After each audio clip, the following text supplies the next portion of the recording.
വാർത്ത എന്ന് പറഞ്ഞു കഴിഞ്ഞാൽ റഫായൽ ഫൈറ്റർ ജെറ്റിന്റെ കോൺട്രാക്ട് ഇന്തോനേഷ്യ ക്യാൻസൽ ചെയ്തു എന്ന് പറഞ്ഞ വാർത്ത പഠിച്ചിറക്കിയിട്ടുണ്ട്. ഇന്തോനേഷ്യയുടെ ഗവൺമെന്റിന്റെ ഭാഗത്തുനിന്നോ ഇന്തോനേഷ്യയുടെ ആർമിയുടെ ഭാഗത്തുനിന്നോ ഇന്തോനേഷ്യയുടെ ഒരു രീതിയിലുമുള്ള ഒരു പ്രഖ്യാപനം ഇതിനെക്കുറിച്ച് വന്നിട്ടില്ല. ജസ്റ്റ് പ്രൊപ്പഗണ്ട മാത്രമാണ്. ചൈനീസ് ഗവൺമെന്റ് കഴിഞ്ഞ 15-ാം തീയതി അവർ പടച്ചുവിട്ടൊരു വാർത്തയുണ്ട്. അതായത് ഇന്ത്യയിലെ റഫായൽ ഫൈറ്റർ ജെറ്റിനെ പാകിസ്ഥാൻ അറ്റാക്ക് ചെയ്തു എന്ന് പറഞ്ഞിട്ടുള്ള ഒരു വാർത്ത, ഫേക്ക് ന്യൂസ്. അത് കംപ്ലീറ്റ്ലി ഫേക്ക് ആണ്. ആ ഫേക്ക് ന്യൂസിനെ ആശ്രിതമാക്കിക്കൊണ്ടാണ് ഈ ഒരു ഡിപ്പെൻഡന്റ് ഫേക്ക് ന്യൂസ് വന്നിരിക്കുന്നത്, സെക്കൻഡറി ഫേക്ക് ന്യൂസ്. അപ്പൊ ഇതുമായിട്ട് ബന്ധപ്പെട്ട് റഫായലിന്റെ സൈഡിൽ നിന്നോ അല്ലെങ്കിൽ ഫ്രാൻസിന്റെ സൈഡിൽ നിന്നോ അതുപോലെ തന്നെ ഇന്തോനേഷ്യ സൈഡിൽ നിന്നോ ഒരു രീതിയിലുള്ള ഒഫീഷ്യൽ സ്റ്റേറ്റ്മെന്റ് ഇതുവരെ വന്നിട്ടില്ല. ഇനിയിപ്പോൾ നാളെ മറ്റന്നാളെ കണ്ട് വരുമോ എന്നുള്ളത് നമുക്കറിയത്തില്ല. ഇത് പ്രാഥമിക ഘട്ടത്തിൽ വന്നുകൊണ്ടിരിക്കുന്ന ഒരു വാർത്തയാണ്. ഇതൊക്കെ വെസ്റ്റേൺ മീഡിയാസിന്റെ പ്രൊപ്പഗണ്ടയ്ക്ക് വേണ്ടിയിട്ട് ഇതേപോലെ NGOകൾ പടച്ചു വിടുന്ന അടിച്ചിറക്കുന്ന ഫേക്ക് ന്യൂസസ് ആണ്. അങ്ങനെ ഒരു ന്യൂസ് ഇനിയിപ്പം ചർച്ചയ്ക്ക് വരും ഈ ഒരു വിഷയം. അതായത് അമേരിക്കയ്ക്ക് വേണ്ട രീതിയിൽ കാര്യങ്ങൾ വളച്ചൊടിക്കുക, അതാണ് അമേരിക്ക ചെയ്തുകൊണ്ടിരിക്കുന്നത്. ആ പ്രവൃത്തി അവർ തുടരുന്നുണ്ട്. അപ്പൊ തികച്ചും ഇന്ത്യ ഒരു F-16 അറ്റാക്ക് ചെയ്തു എന്നുള്ള വാർത്തയാണ് ഏറ്റവും കൂടുതൽ ആധികാരികമായിട്ട് നമുക്ക് നോക്കി കാണേണ്ടിയിരിക്കുന്ന ഒരു വിഷയം. അതിനെക്കുറിച്ച് ഒഫീഷ്യലായിട്ട് ഇതുവരെ വാർത്തകളൊന്നും വരുന്നില്ല. പക്ഷേ ഒരു ഹൈ എൻഡ് ഫ്ലൈറ്റ് എന്ന് പറയുന്നത് പാകിസ്ഥാനിലെ F-16 ആണ്. അപ്പൊ ഈ സംശയത്തിനെ ബലപ്പെടുത്തുന്ന രീതിയിലാണ് അമേരിക്കയുടെ ഇപ്പോഴത്തെ പെരുമാറ്റം. ഇന്ത്യ F-16 അറ്റാക്ക് ചെയ്തത് കൊണ്ടായിരിക്കണം, റഫായൽ F-16 അറ്റാക്ക് ചെയ്തത് കൊണ്ടായിരിക്കണം അമേരിക്ക ഈ ഫേക്ക് പ്രൊപ്പഗണ്ടയുടെ പുറകിൽ നിൽക്കാം എന്ന് വിചാരിക്കുന്നത്. ഞാൻ പണ്ടേ പറഞ്ഞിട്ടുണ്ടല്ലോ, അമേരിക്ക ഒന്നും ക്രിയേറ്റ് ചെയ്യാറില്ല. അവരെ ഒരു സിറ്റുവേഷൻ ഇങ്ങനെ പൊയ്ക്കൊണ്ടിരിക്കുമ്പോഴത്തേക്കും ആ സിറ്റുവേഷൻ നോക്കിയിട്ട് ഏത് സൈഡിൽ നിൽക്കണമെന്ന് അവർ തീരുമാനിച്ച് ഡിസിഷൻ എടുക്കും. അതാണ് അമേരിക്ക പണ്ട് തൊട്ടേ ചെയ്തുകൊണ്ടിരിക്കുന്നത്. അങ്ങനെ ആകുമ്പോഴത്തേക്കും അവർക്ക് ഒരു എസ്കേപ്പ് ചെയ്യാനുള്ള ഒരു വഴിയായി. കാരണം ഞാനല്ല ഉത്തരവാദി, ഇതിനു മുമ്പേ ഒരാൾ പറഞ്ഞിട്ടുണ്ട്, അത് ഇന്നയാളാണെന്ന് പറഞ്ഞ് കൈ ചൂണ്ടിക്കാണിക്കും. ആ വിരൽ ചൂണ്ടിക്കാണിക്കാനുള്ള ആൾക്കാരായിട്ട് ചൈന, പാകിസ്ഥാനൊക്കെ അവരുടെ മുന്നിലുണ്ട്. അതുകൊണ്ടാണ് അവർ ആ സൈഡിൽ നിൽക്കുന്നത്. അതായത് ഇന്ത്യ F-16 അറ്റാക്ക് ചെയ്തത് എന്തുകൊണ്ടാണെന്നുള്ളതിന്റെ ഒരു ചർച്ച വന്നപ്പോഴത്തേക്കാണ് അവർക്ക് F-16 ഉപയോഗിക്കാൻ പറ്റുന്ന രീതിയിലുള്ള മിസൈൽ അവരുടെ അടുത്ത് ഇല്ല എന്നുള്ളൊരു വാർത്ത കിട്ടിയത്. അതിന്റെ കുറവ് നികത്താൻ വേണ്ടിയിട്ടാണ് തുർക്കി ത്രൂ ആംറാം എന്ന് പറഞ്ഞ ആ മിസൈൽ കൊടുത്ത് ഈ ഒരു ഷോർട്ടേജ് പരിഹരിക്കാമെന്ന് വിചാരിക്കുന്നു എന്നുള്ള രീതിയിൽ ഒരു വാർത്തകൾ, അതായത് ഈ മിലിറ്ററി ഡിഫൻസുമായിട്ട് ബന്ധപ്പെട്ട വാർത്തയൊന്നും പബ്ലിക്കലി വരത്തില്ല. പക്ഷേ ഇൻഡയറക്റ്റ് ആയിട്ട് ഇതാണ് ഇന്റലിജൻസ് രീതിയിൽ നടക്കുന്ന ചർച്ച. അതായത് തുർക്കി ത്രൂ ആംറാം മിസൈൽസ്, ഈ ആംറോം മിസൈൽസ് കൊടുത്തിട്ടാണ് പണ്ട് അഭിനന്ദൻ വർദ്ധമാനെ ആ ഒരു ഫ്ലൈറ്റ് അടിച്ചിട്ടത്.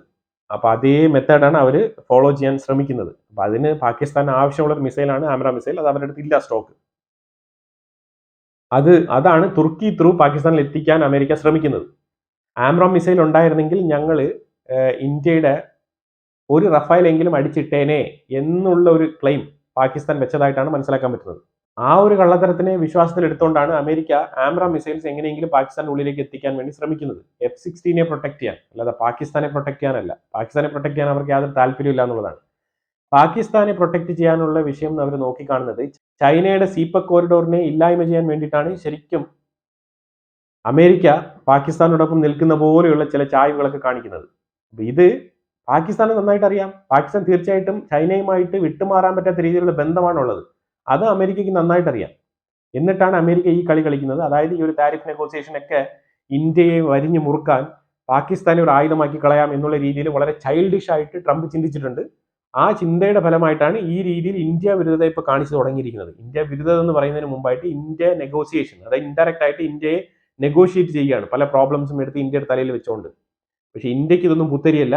പണ്ട് അമേരിക്ക ഇന്ത്യയോടൊപ്പം ഇല്ലാത്ത സമയത്തും പാകിസ്ഥാനെ ഫുൾ ഫ്ലെഡ്ജഡ് ആയിട്ട് സപ്പോർട്ട് ചെയ്തിരുന്ന സമയത്തും ഇന്ത്യ ഇതുപോലെ തന്നെ ഉണ്ടായിരുന്നു, ഇനിയും ഇതുപോലെ തന്നെ ഉണ്ടാവും. ട്രംപ് അല്ല, ഇനി ആര് വന്നാലും ഇന്ത്യയുടെ പോളിസി ഇങ്ങനെ തന്നെയായിരിക്കും.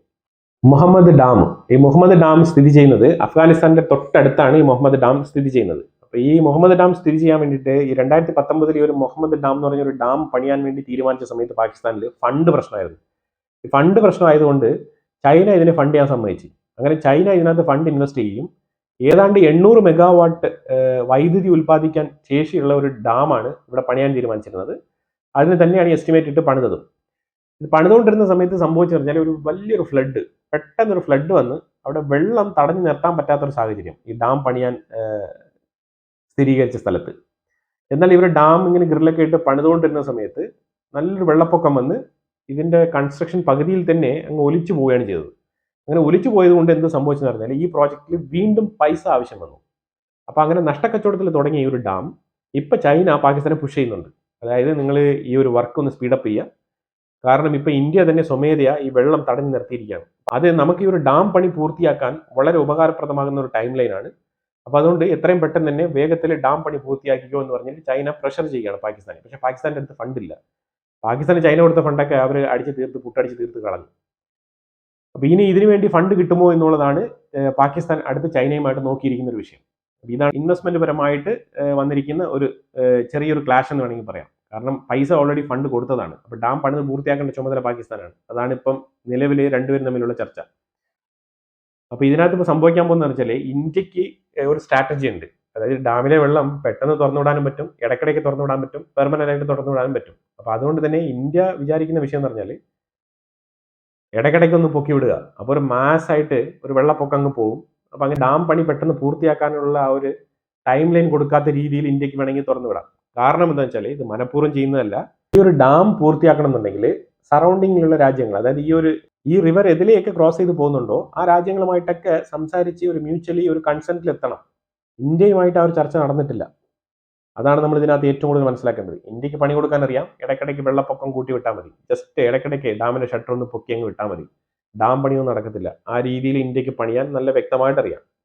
ബംഗ്ലാദേശിന്റെ ഉള്ളിൽ ചിറ്റഗോങ് പോർട്ടിൽ ആ ഒരു പരിസരത്തുള്ള ആൾക്കാർ ഒരു പ്രൊട്ടസ്റ്റ്, അത് താൽക്കാലിക ബംഗ്ലാദേശ് ഭരണാധികാരിയായിട്ടിരിക്കുന്ന അഡ്വൈസർ യൂനസിനെതിരെയാണ് ഈ ഒരു പ്രതിഷേധം എന്തിനെന്ന് പറഞ്ഞാൽ ഈ ചിറ്റഗോങ് പോർട്ട് പ്രൈവറ്റൈസേഷൻ ചെയ്യാൻ പാടില്ല. അതായത് ഗവൺമെന്റ് ഏറ്റെടുക്കുന്നെങ്കിൽ ഓക്കെയാണ്, അല്ലാതെ മറ്റുള്ള രാജ്യങ്ങൾക്ക്, പുറം രാജ്യങ്ങളിൽ നിന്നുള്ള കമ്പനികൾക്ക് ഈ ഒരു പോർട്ടിന്റെ ആക്സസ് കൊടുക്കാൻ പാടില്ല എന്നാണ് അവിടെ പ്രൊട്ടസ്റ്റ് നടക്കുന്നത്. രണ്ട് ഓപ്ഷൻസ് ആണ് ബംഗ്ലാദേശ് ഇതിനകത്ത് നോക്കുന്നത്. ഒന്ന്, ചിറ്റഗോങ് പോർട്ട് അമേരിക്കയ്ക്ക് കൊടുക്കാമോ എന്ന് ചിന്തിക്കുന്നുണ്ട്. അതിലുപരിയായിട്ട് ചൈനയ്ക്ക് കൊടുക്കാമോ എന്നും ചിന്തിക്കുന്നുണ്ട്. ഈ രണ്ട് ഓപ്ഷനാണ് ബംഗ്ലാദേശ് വെച്ചിരിക്കുന്നത്.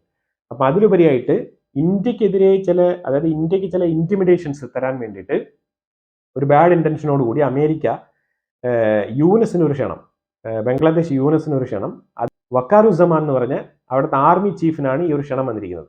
അപ്പോൾ ഇത് ഷെയ്ഖ് ഹസീനയുമായിട്ട് ബന്ധപ്പെട്ട് ഡൊണാൾഡ് ട്രംപിന്റെ ഇൻഫ്ലുവൻസോട് കൂടി വക്കാറുസമാനെ വിളിച്ചതാണോ, ഈ ബംഗ്ലാദേശിന്റെ ഭരണം അട്ടിമറിക്കാൻ വേണ്ടിയിട്ട് വിളിച്ചതാണോ എന്ന് നമുക്കറിയത്തില്ല. അതിലുപരിയായിട്ട് വക്കാറുസമാനെ വിളിച്ചിട്ട് പൂർണ്ണമായ സപ്പോർട്ട് യൂനസിന് കൊടുക്കാൻ വേണ്ടിയിട്ട്, ഒരു ഉപദേശം കൊടുക്കാൻ വേണ്ടിയിട്ട് വിളിച്ചതാണോ എന്നുള്ള രണ്ട് രീതിയിലുള്ള അനാലിസിസ് റിപ്പോർട്ട് വന്നിട്ടുണ്ട്. ഇത് എന്തിനാണെന്ന് അറിയത്തില്ല. ജൂൺ 3-ാം തീയതി വക്കാറുസമാൻ അമേരിക്ക സന്ദർശിക്കുന്നുണ്ട്. വൈറ്റ് ഹൗസിൽ എന്താണ് മീറ്റിംഗ് എന്ന് നമുക്കറിയത്തില്ല. അത് കഴിഞ്ഞാൽ മാത്രമേ ആ ഒരു നിഗൂഢത പുറത്തു വരുള്ളൂ. ബംഗ്ലാദേശിനെ വെച്ചിട്ട് ട്രംപ് എന്തോ പ്ലാൻ ചെയ്യുന്നുണ്ട്. ആ പ്ലാൻ എക്സിക്യൂട്ട് ചെയ്യാൻ, വളരെ ക്വിക്കായിട്ട് തന്നെ എക്സിക്യൂട്ട് ചെയ്യാനുള്ള ഒരു പദ്ധതിയാണ്. അതാണ് നമുക്കിപ്പോൾ മനസ്സിലാക്കാൻ പറ്റുന്നത്. പല രീതിയിലുള്ള വാർത്തകൾ വരുന്നുണ്ട്. അതായത് ഇന്ത്യയും അമേരിക്കയും തമ്മിലുള്ള ട്രേഡ് ഇഷ്യൂ, അതൊക്കെ വേറെയാണ്. അതുമായിട്ട് ബന്ധപ്പെട്ടല്ലാണ്ട് നമ്മൾ ബംഗ്ലാദേശിനെ ഈ ഒരു വിഷയമായിട്ട് സ്പെസിഫിക് ആയിട്ട് നോക്കുകയാണെന്നുണ്ടെങ്കിൽ ബംഗ്ലാദേശിന്റെ വിഷയം ഒന്ന് സ്ക്രൂട്ടനൈസ് ചെയ്യാൻ വേണ്ടിയിട്ട് ട്രംപ് തീരുമാനിച്ചിട്ടുണ്ട്. അതുമായിട്ട് ബന്ധപ്പെട്ടാണ് ഇപ്പം യൂനസിനെയും ഈ വക്കാറുസമാനെയൊക്കെ ക്ഷണിച്ചിരിക്കുന്നത്. ഇപ്പോൾ യൂനസ് പോകുന്നതിനെ കുറിച്ച് ഇതുവരെ യാതൊരു തീരുമാനമായിട്ടില്ല. പക്ഷേ വക്കാറുസമാൻ പോകും എന്നുള്ളത് കൺഫേം ആയിട്ടുള്ള സ്റ്റേറ്റ്മെന്റ് ആണ്. ഇതിനിടയ്ക്ക് ഇന്ത്യ ബംഗ്ലാദേശിന് കൊടുത്ത ചെറിയ പണിയുണ്ട്. ആ പണി എന്താണെന്ന് വെച്ചാൽ കൊൽക്കത്ത പോർട്ടിലേക്ക് ഇവർ കൊണ്ടുവരുന്ന അതായത് ബംഗ്ലാദേശിൽ ഉൽപ്പാദിപ്പിക്കുന്ന തുണിത്തരങ്ങളെല്ലാം തന്നെ ഇന്ത്യൻ പോർട്ടുകളെ ഡിപ്പെൻഡ് ചെയ്തിട്ടാണ് ഇവർ ഏറ്റവും കൂടുതൽ കയറ്റുമതി ചെയ്യുന്നത്. ഓക്കെ, നമുക്ക് കയറ്റുമതി ചെയ്യുന്ന ആ ഒരു ഡിപ്പെൻഡബിൾ ടാക്സ് നമുക്ക് കിട്ടും, അതൊക്കെ ഓക്കെയാണ്. അതെല്ലാം നമ്മൾ അംഗീകരിക്കുക ഒരു സൈഡിലിരിക്കെ തന്നെ. ഇന്ത്യയെ സംബന്ധിച്ചിടത്തോളം അത് തുച്ഛമായ വരുമാനമാണ്. പക്ഷെ എന്നാലും നമ്മൾ പറഞ്ഞു കഴിഞ്ഞാൽ ഇപ്പം ഇന്ത്യ ചെയ്തിരിക്കുന്ന ഒരു പണി എന്ന് പറഞ്ഞാൽ കൊൽക്കത്ത പോർട്ട് ആക്സസ് ബംഗ്ലാദേശികൾക്ക് ലിമിറ്റ് ചെയ്തുകൊണ്ട് മുംബൈ പോർട്ടിലേക്ക് വരാൻ വേണ്ടിയിട്ടുള്ള ഒരു ആക്സസ് ആണ് കൊടുത്തിരിക്കുന്നത്. അപ്പോൾ അതായത് അവർ എത്ര കിലോമീറ്റർ ചുറ്റിക്കറങ്ങി അവരുടെ ഷിപ്മെന്റ് കൊണ്ടുവന്ന് മുംബൈയിൽ ഇറക്കണം. ഇതൊരു അധിക ചെലവാണ്. ഈ ചെലവ് ഇന്ത്യ ചെറിയ ചെറിയ അടികളാണ് ബംഗ്ലാദേശിന് കൊടുക്കുന്നത്. പക്ഷേ ഈ ചെറിയ അടികൾ പോലും അവർക്ക് താങ്ങാൻ പറ്റുന്നതിന് അപ്പുറമാണ്. ഈ ഒരു വിഷയത്തിൽ തന്നെ യൂനസ് കിടന്ന് സ്റ്റേറ്റ്മെന്റുകളാണ്. അപ്പോൾ ഈ രീതിയിലാണ് ബംഗ്ലാദേശ് ഇരിക്കുന്നത്. അപ്പോൾ അതുകൊണ്ട് ഇന്ത്യയുമായിട്ട് ഏറ്റുമുട്ടുന്ന രീതിയിൽ യാതൊരു വളർച്ചയും ഇല്ലാത്തൊരു രാജ്യമാണ് ബംഗ്ലാദേശ്. അത് അവരെ ചെറുതാക്കി കാണിക്കാൻ വേണ്ടി പറയുന്നതല്ല, ഫാക്റ്റാണത്. അത് ശരിക്കും പറഞ്ഞാൽ ഒരു ഫാക്റ്റാണ്.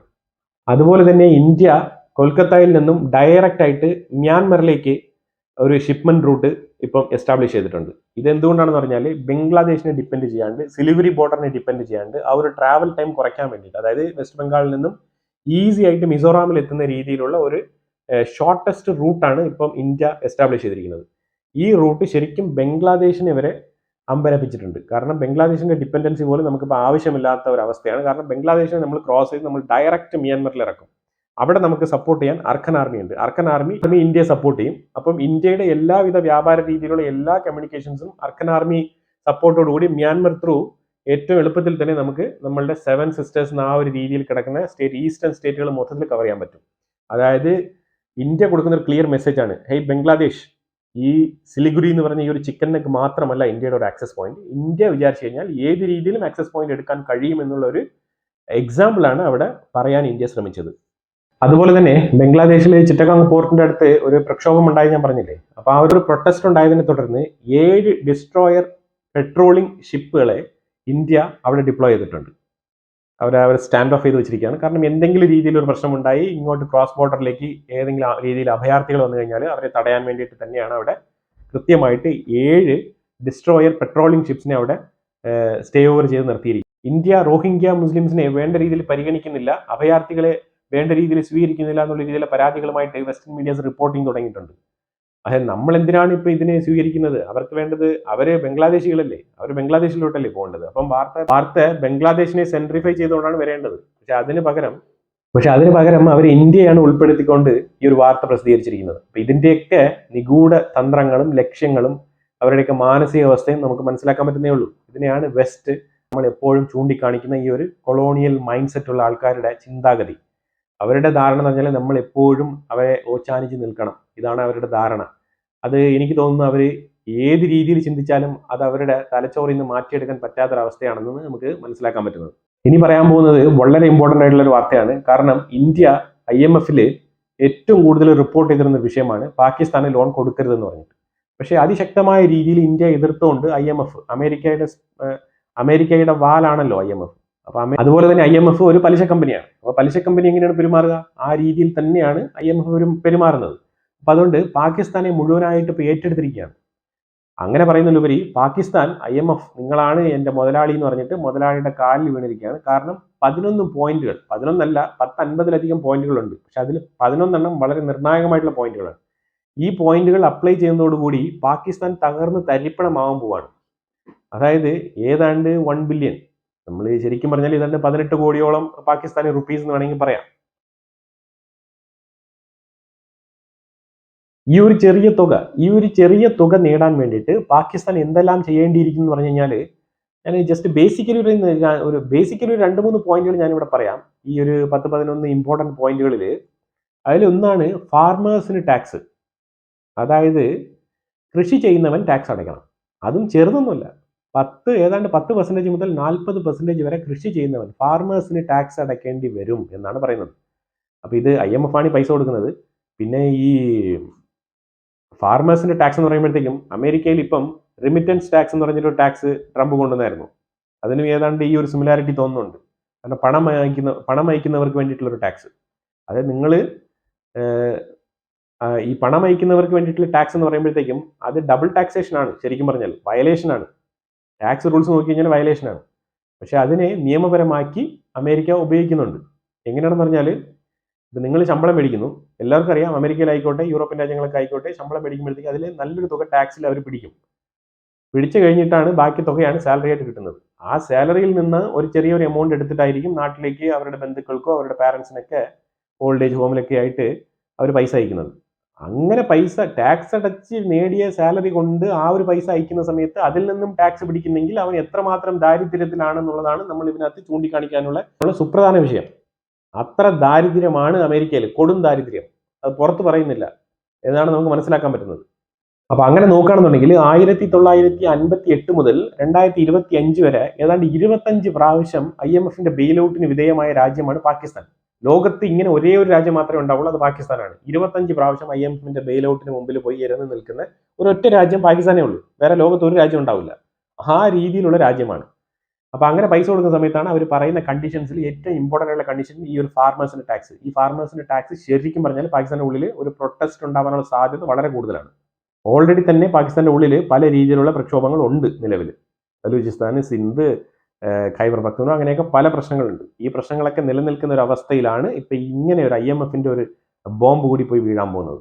പിന്നെ അടുത്ത് പാകിസ്ഥാൻ നേരിടാൻ പോകുന്ന ഒരു വിഷയം എന്ന് പറഞ്ഞാൽ, IMF പറഞ്ഞിട്ടുണ്ട് ഈ സെക്കൻഡ് ഹാൻഡ് കാറിന്റെ ആ ഒരു കാലപരിധി, അതായത് 3 വർഷം ഫോറിൻ കൺട്രീസിൽ ഉപയോഗിച്ച കാറുകൾ പാകിസ്ഥാനിൽ ഇറക്കുമതി ചെയ്ത് വിൽക്കാം സെക്കൻഡ് ഹാൻഡ് കാറായിട്ട് എന്നാണ് അവരുടെ നിയമം. ആ നിയമത്തിന് IMF പറഞ്ഞിരിക്കുന്നത് അതിനെ ഒരു 5 വർഷമായിട്ട് കൂട്ടിക്കോ എന്നാണ് പറഞ്ഞിരിക്കുന്നത്. അപ്പോൾ ഇതിനകത്ത് സംഭവിക്കാൻ പോകുന്നത് എന്താണ്? കാരണം ഈ മറ്റുള്ള പുറം രാജ്യങ്ങൾ, അമേരിക്ക പോലത്തെ രാജ്യങ്ങളിൽ ഉപയോഗിക്കുന്ന കാറുകളാണ് ഏറ്റവും കൂടുതൽ സെക്കൻഡ് ഹാൻഡ് കാറുകളായിട്ട് പാകിസ്ഥാൻ്റെ ഉള്ളിലൊക്കെ വരുന്നത്. അമേരിക്ക അതേപോലെ അറബ് കൺട്രീസിലൊക്കെ ഉപയോഗിക്കുന്ന കാറുകളാണ് ഏറ്റവും കൂടുതൽ പാകിസ്ഥാൻ്റെ ഉള്ളിൽ സെക്കൻഡ് ഹാൻഡ് കാറുകളായിട്ട് വരുന്നത്. അപ്പം സെക്കൻഡ് ഹാൻഡ് കാർ മാർക്കറ്റ് എന്ന് പറയുന്നത് പാകിസ്ഥാനിൽ കിട്ടാവുന്ന ഏറ്റവും നല്ലൊരു മാർക്കറ്റാണ് സെക്കൻഡ് ഹാൻഡ് കാർ മാർക്കറ്റ്. അപ്പോൾ ആ ഒരു മാർക്കറ്റ് അമേരിക്ക ലക്ഷ്യം വെക്കുന്നുണ്ട്. അതുകൊണ്ടാണ് അമേരിക്ക ഈ IMF ത്രൂ ഇങ്ങനൊരു പോളിസി അവിടെ കൊടുക്കുന്നത്. അതായത് സെക്കൻഡ് ഹാൻഡ് കാർ മാർക്കറ്റിന്റെ കാലപരിധി, യൂസേജ് കാലപരിധി 5 വർഷമായിട്ട് കൂട്ടുക എന്നുള്ളത്. അങ്ങനെ കൂട്ടിക്കഴിഞ്ഞാൽ 5 വർഷം വരെ അമേരിക്കയിൽ ഉപയോഗിച്ച, അറബ് മേഖലയിൽ ഉപയോഗിച്ച കാറുകളൊക്കെ ഇനി പാകിസ്ഥാൻ്റെ ഉള്ളിൽ പോയി വിൽക്കാം. അങ്ങനെ വിൽക്കുന്ന സമയത്ത് എന്താണ് സംഭവിക്കുക? ഇങ്ങനെ സെക്കൻഡ് ഹാൻഡ് കാറുകൾ തകൃതിയായിട്ട് കിട്ടുന്നുവെങ്കിൽ ആൾക്കാർ എന്ത് ചെയ്യും? ഈ ഫ്രഷ് ആയിട്ടുള്ള കാറുകൾ, പുതിയ മാനുഫാക്ചറിങ് യൂണിറ്റ് ആയിട്ടുള്ള കാറുകൾ മേടിക്കാൻ ബുദ്ധിമുട്ടും. അങ്ങ് അവിടെ 1-2 കാർ കമ്പനികളെ ഉള്ളൂ. ആ IMF ഇംപ്ലിമെന്റ് ചെയ്യാൻ പോകുന്ന ഈ ഒരു പോളിസിയിലൂടെ പാകിസ്ഥാൻ്റെ ഉള്ളിൽ സംഭവിക്കാൻ പോകുന്നത് ഇനി 1-2 അല്ലറ ചില്ലറ കാർ കമ്പനികളും കണ്ട് ആ കമ്പനികളും കൂടെ പൂട്ടിപ്പോകുന്നതോടുകൂടി പാകിസ്ഥാന് സമാധാനം കിട്ടും. അതാണ് ഉദ്ദേശിക്കുന്നത്. അതായത് ഇന്ത്യയും പാകിസ്ഥാനും തമ്മിലുള്ള ഈ ഒരു ഓപ്പറേഷൻ സിന്ദൂറിനെ വെച്ചുകൊണ്ട് തന്നെ അതിനെ ഇൻഡയറക്റ്റ് ആയിട്ട് ട്രംപ് എങ്ങനെ ബെനിഫിറ്റിലെടുക്കാം, ട്രംപ് എങ്ങനെ അത് വെച്ചിട്ട് പാകിസ്ഥാൻ്റെ ഉള്ളിലും അതേപോലെ ചൈനയുടെ ഉള്ളിലും അതുപോലെ തന്നെ റഫേൽ F-16 ഇതുമായിട്ടൊക്കെ ബന്ധപ്പെട്ട് എങ്ങനെയാണ് കച്ചവടങ്ങളൊക്കെ നടത്താമെന്നുള്ള രീതിയിലുള്ള ഒരു ബ്ലൂ പ്രിന്റ് ഇട്ടുകൊണ്ടാണ് ഈ ഒരു വിഷയത്തെ അപ്രോച്ച് ചെയ്യുന്നത്. ബിസിനസ് പരമായിട്ട്, തികച്ചും ട്രേഡ് പരമായിട്ടാണ് കാണുന്നത്. അതാണിപ്പോൾ തുടർന്ന് 1, 2, 3 എന്ന് പറഞ്ഞ് സംഭവിച്ചുകൊണ്ടിരിക്കുന്നത്. വാർത്തകൾ ഒരുപാടുണ്ട്, പക്ഷെ എന്തായാലും സുപ്രധാനമായിട്ടുള്ള ചില പോയിന്റുകൾ ഞാനിവിടെ ടച്ച് ചെയ്ത് പോയിട്ടുണ്ട്. ഇതിനെക്കുറിച്ചുള്ള അഭിപ്രായങ്ങൾ കമന്റ് ബോക്സിൽ രേഖപ്പെടുത്തുക. കൂടുതൽ വിഷയങ്ങളുമായിട്ട് അടുത്ത വീഡിയോയിൽ വരാം. Thank you so much.